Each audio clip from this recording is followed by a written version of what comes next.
স্বৈরাচারী ভারতীয় আধিপত্যবাদ এবং আওয়ামী লীগের পতনের শুরু হয়। 1 মাসের লড়াইয়ে বাংলাদেশের সহস্র তরুণার শ্রমিকার জনতার রক্তে এক পরিবর্তন আছে। বাংলাদেশ এক মুক্ত সাপ গ্রহণ করে। পৃথিবীর দরবারে বাংলাদেশের মানুষের মর্যাদা উদ্দিন করে তোলে। বাংলাদেশের স্বাধীনতার ঘোষক শহীদ জিয়া, বাংলাদেশের গণতন্ত্রের আদর্শীল নেত্রী বেগম খালেদা জিয়া, বাংলাদেশে ফ্যাসিবাদের পতনের জন্য প্রবাসে থেকে যে নেতা বিচক্ষণদের নিয়োগ দিয়েছে তার নাম তারেক রহমান।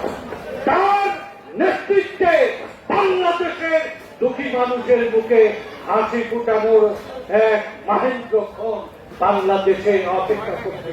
সকল ষড়যন্ত্র চক্রান্ত বিভেদার অনকে পরাজিত করে আগামী দিনে বিএনপির নেতৃত্বে বাংলাদেশের সোনালী অধ্যায় রচনার জন্য আমরা এক জাতীয় নির্বাচনের অপেক্ষায় আছি।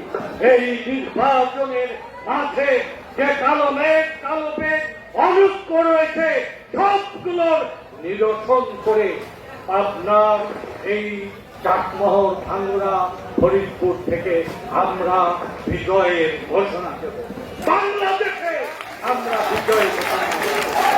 বাংলাদেশে যে ঐক্যের প্রতীক, প্রগতির প্রতীক, মুক্তির প্রতীক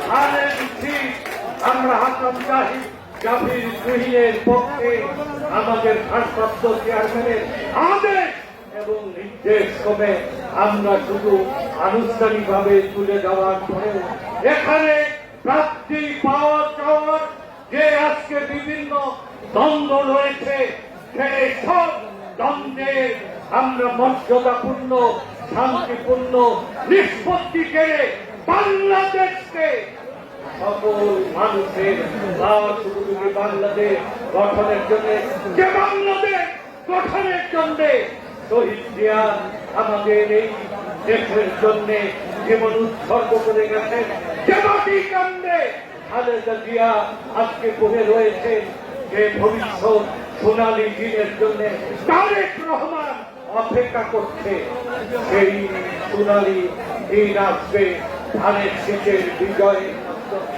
এই ধানের শীষকে বিজয়ী করার জন্য আমাদের এই চাটমোহর, ভাঙ্গুড়া, ফরিদপুরে আমি সকল দল, মত, সমাজ নির্বিশেষে দলের বাইরে দলের ভিতরে সবাইকে আমরা সম্মান মর্যাদার সাথে এক শিবিরে এনে আমরা বিজয়কে সুনিশ্চিত করার জন্য আমাদের উপরে কেন্দ্রের ঐতিহাসিক দায়িত্ব, সেই দায়িত্ব কি আপনারা পালন করতে পারবেন না?